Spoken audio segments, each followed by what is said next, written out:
Hey everybody, it's Austin Ward for Lettermen Row, back with another Lettermen Live, brought to you by Byers Auto. Got my main man, Reid Fragel, former Ohio State NFL offensive lineman, with me today. We're going to talk a lot about what's coming on the Ohio State recruiting trail. We're going to have Berman later on in the show just to detail exactly what's going on with this huge weekend. It's no longer Friday Night Lights. They've got a little bit of a family barbecue feel and sort of a page out of Clemson's book, but I'll let Berman talk about all that. Reid has actually been through the recruiting process before, believe it or not.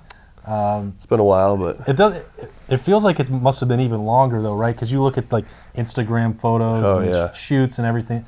That's not what it was like for you, and that was only like 12 years ago. Yeah, it's crazy to think back when, before the social media world existed, what it was like to go through the whole recruiting process and to rely on Max Preps and Rivals.com to kind of get your content out there.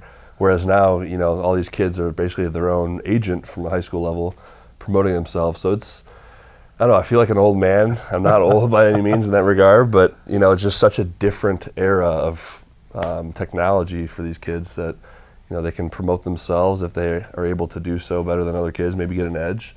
So it's an interesting time we live in. Yeah, I mean, you had Twitter and Facebook and stuff that time. That wasn't part of your recruiting process? You weren't posting graphics? No, my dad handled most of it, and he did a great job, but I don't think we included any Facebook promotion or anything like that. But Twitter, I don't think I had a Twitter until my junior year in college. So like I said, it was all relatively new. It still is relatively new. I see these kids getting on there and they're posting stuff. I understand it. I get it. I think it's a great tool.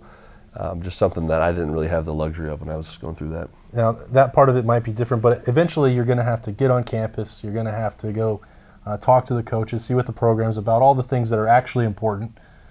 When that process was going on for you, I have to imagine that not much of that has changed. When you went on your visits, I'm trying to think where all you took them to. What were you hoping to learn, and what was that process like? Well, my dad always told me going through the process, and I was fortunate to kind of learn through my older brother, who ended up playing at Miami, Ohio with Roethlisberger and that crew. So he kind of had a trial run with my brother to kind of what to look for within a school. Mm-hmm. One of the biggest things he said was, go to a school and go to it with an open mind, because obviously coming up from Michigan down to Ohio, you have to have a little bit of an open mind.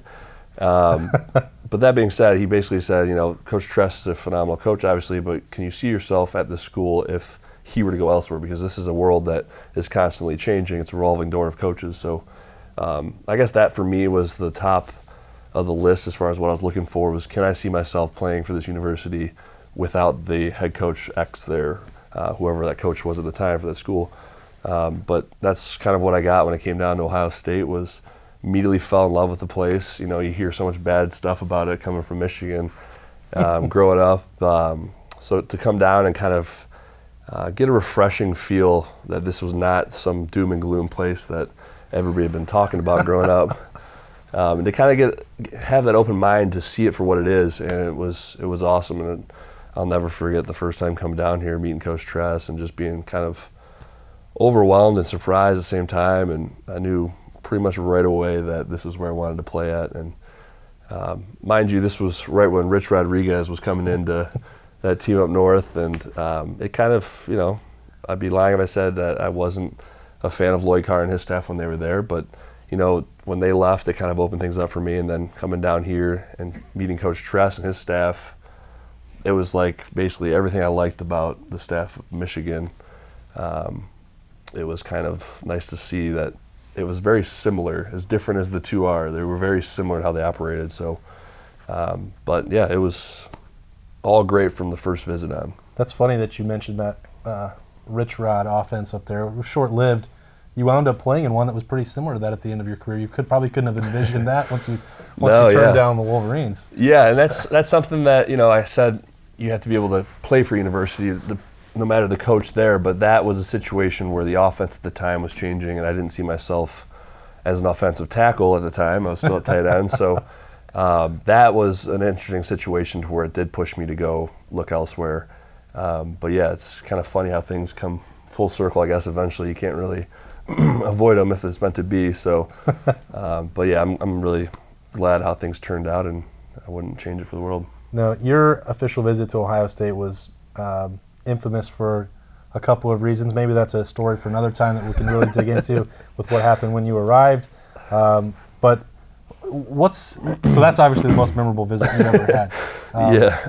You can give a Cliff's Notes version, but I was wondering Yeah. if there was anything else when you went on any visit anywhere about the process that stood out. One of the coolest parts of actually doing that when you're a high school junior, senior, getting to go on the road to these really powerful places. Yeah, there's definitely a couple of things that stick out in my mind through the whole process, and there's some silly things in there like driving down to Tennessee, Knoxville, and my dad and I getting excited because we saw a Sonic drive-through, which they didn't have at the time up in Michigan, so it was a huge thing for us to come all that way. And I remember taking a picture outside of it. Like, that was some of the stuff I remember that you look back on and think and laugh. And but the schools in particular, going up to Wisconsin and even going out to Tennessee and seeing that stadium and the history there with Coach Fulmer at the time, Northwestern, and just really getting to see all these different schools and how they operate and get a feel for, is this somewhere I can see myself fitting in? And ultimately, obviously with Ohio State, that's what it came down to. Is not only was I blown away by everything from day one, but up until this point, coming down, taking that leap of faith to kind of come down here, I had kind of written off Ohio State, and actually their mail had been getting sent to the wrong school. It was getting sent to a rival school, and it wasn't until one of my teachers came in one day with a stack of mail about that big, saying, "Yeah, these been coming to Grosse Pointe North instead of Grosse Pointe South. Figured you might want them, and it's all Ohio State." Finally call them up. I'm like, God, I'm sorry. I think it was Coach Gillum at the time, Greg Gillum. I was like, I just got all this mail. It's been going to the wrong school. And he's like, "Oh my God, I thought you guys basically wrote us off, and we'd figured you moved on, and Michigan kid, blah blah blah." I was like, no. And sure enough, from then on, it was all good. But yeah, it's little things like that you look back on that you'll never forget. Man, you tell these stories, it's almost like it's a wonder that you wound up at Columbus in the first place. Like, the mail's going the wrong place. Yeah. Yeah, getting in a little bit of a scuffle. Going across the border, getting into a scuffle. Getting a scuffle outside the Blackwell. That was, there's a lot of things that I guess it would have been easy to look back on and say, well, that's why it didn't happen. But, I think it was just fate that it all worked out, and I'm forever grateful it did. But, there's quite a bit of memories. Talking with Reid Fragel on Lettermen Live, brought to you by Byers Auto. I feel like I ask you guys this all the time, whether it's going through winter workouts, now you're in the summer in June. There's always something that a part of the calendar for these football players. I wonder now that you're a couple of years out of gearing up for mini camps or training camps or summer workouts with Coach Mick or whoever, do you still get the itch right now that the season should be coming around and you want to put on the pads, or does that fade? No, it definitely doesn't fade.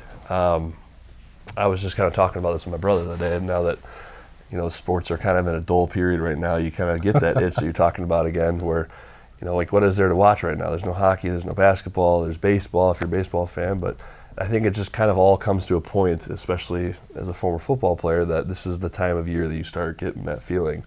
So it's something that doesn't go away, that's for sure. Maybe as I get older it will, but only being out of the game for about a year and a half, 2 years now, it's still fresh, and that's something I kind of fill that void with rugby now.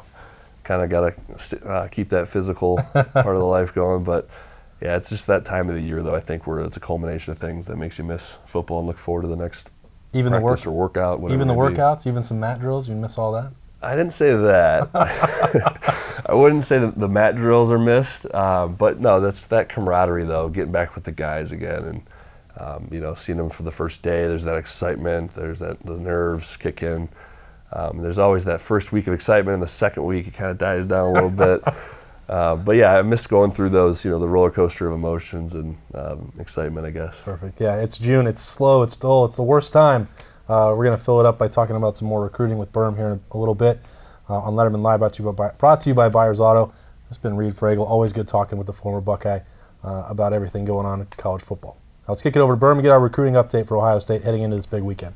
All right, welcome in Jeremy Birmingham to Lettermen Live, brought to you by Byers Auto for a little recruiting update with the Director of Recruiting.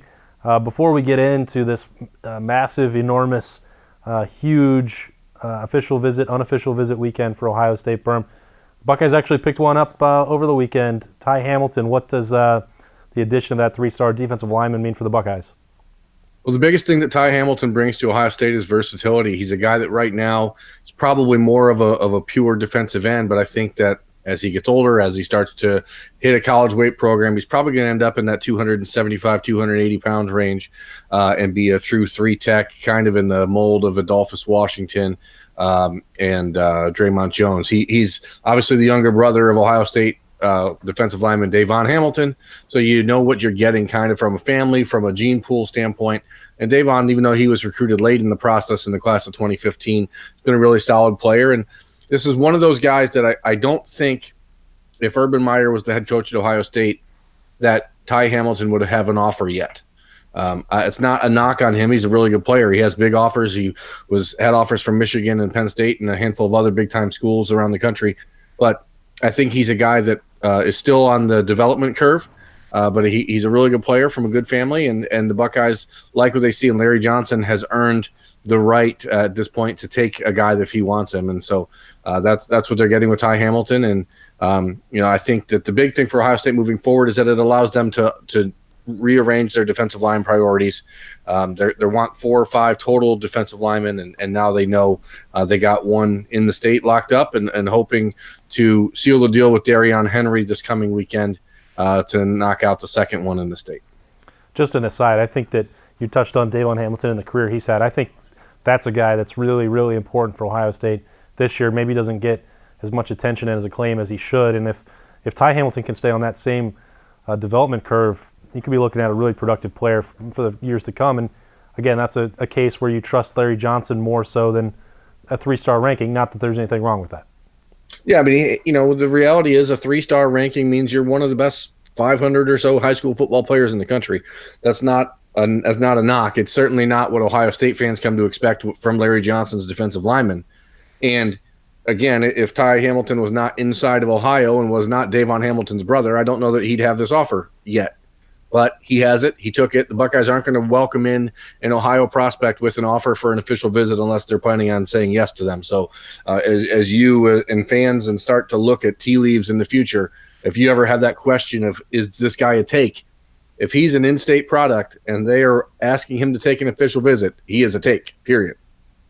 All right, so official visitors, any unofficial visitors, anybody coming to campus this weekend, you've said it for a few weeks. You keep pointing to this June 21st weekend as being important. Well, it's here. Why is it so important to Ohio State? I think that it's one of these weird weekends that will absolutely shape the recruiting class for Ohio State, not just the rest of the 2020 cycle, but the 2021 cycle. And because of how relatively green Ryan Day is as a head coach, I think this is one of those weekends that will sort of define how the first few years of his tenure at Ohio State goes. They have, I think, 14 different guys coming in for official visits, 3 tight ends. Paris Johnson, they want to lock that up and seal the deal there. Darion Henry, Court Williams from California, Clark Phillips from California, Cameron Martinez, Lathan Ransom, Makari Page. It is a huge weekend for the class. And right now there's 12 commitments in the class, although I still, Jake Seibert as a gray shirt, I guess you could say there's 11. And I really think that there's a chance, and I know that we live in this world where people are going to take what I say and quote it. There's a real opportunity, I think, that this class could double in size by the middle of July. And I know that I keep seeing people keep asking me numbers and what are you over under on commitments for the weekend. And as I said to someone on Twitter earlier on in Tuesday morning, I don't know, or Monday morning, sorry, I don't know what day is it. It's Monday. Doesn't matter. It's Monday. It's not Lonely Island Day. That's tomorrow for me. I don't quantify a successful weekend by the number of commitments that are immediately coming out of it, but I keep being asked a 1.5, 2.5 over under, and I think there could be 6 or 7 in the next 2 or 3 days after the weekend ends. So I really think that Ohio State is in a position to really blow up this 2020 class. They have the best ranked class in the Big Ten already by a pretty wide margin, and I think that could get to an unreachable number even by the end of next week. Boy, if they get 7 recruits this weekend, 7 commitments, Berm, that would be a remarkable haul for Ohio State. What would that signify? And I guess if you're going to predict something like that, you should have to name names. Put your crystal ball out there. Well, I mean, I've been pretty clear. I think that Cameron Martinez from Muskegon, Michigan, wound up in the Ohio State recruiting class. I don't know if this will all happen while they're on campus, but I think within 2 or 3 days after they get home or a week, you could see Cam Martinez, Court Williams, Clark Phillips, Makari Page, Darion Henry. I think you could see Joe Royer and Cam Large, or even Jalen Conyers, the other tight end. So, I mean, there's 7 right there that I think are right on the cusp. And that's not even to mention guys like Jaden Ballard in the class of 2021, or Reid Carrico in the class of 2021, or Ben Chrisman. I mean, we're looking at a defining moment for Ryan Day's first year as a head coach at Ohio State. And I think that, for months there's been this, when is Ohio State going to get defensive commitments? When are they going to get defensive commitments? Ty Hamilton was one, and I think that I will be absolutely shocked if this weekend ends without at least a couple more. All right. Anything else on your mind, Berm? I think it's unfortunate that Jack Miller isn't going to make it into town this weekend. The Julian Fleming will be there. Jackson Smith and Jigba will be there. G. Scott will be there. G. Scott coming in with his running back teammate Sam Adams Jr. So there's all these other guys coming in. It's a huge weekend. I have a New Kids on the Block concert I'm going to on Saturday night, so I'm kind of hoping most of these commitments either happen early on Saturday or wait till like Monday. But if we'll play it by ear, and I'm just hoping we're just hanging tough, you know what I mean? Hanging tough. I mean, New Kids on the Block or a far, far superior concert that I'm going to, Lonely Island, tomorrow. I win that battle, no contest. Well, I also get to see Salt and Peppa. It doesn't matter. And I'm also Naughty by Nature is in this concert as well. And I'm laughing out loud at the idea of a bunch of 50-some-year-old guys rapping about OPP, which I assume now stands for old people problems, but I don't know if they're going to amend the lyrics or not. I hope they do, just for, integrity's sake, but we'll see. Wow, this took a very drastic turn at the end of this segment here on Lettermen Live, brought to you by Byers Auto. Now you know exactly where to find Berm this weekend as he's covering that recruiting. I'll be in the shot. He's going to be ready. If news drops, he's going to walk away from New Kids on the Block if he needs to drop those commitments. Follow that on Lettermen Row. Please don't go, girl. You know what I'm saying. Quite an episode here. You can tell it's June as we break down Ohio State all year round right here. Appreciate Reid Fragel hanging out. Berm, my man, as always, gearing up for a concert and a very busy recruiting weekend for Ohio State. I'm Austin Ward. This has been Lettermen Live, brought to you by Byers Auto. We'll see you next week.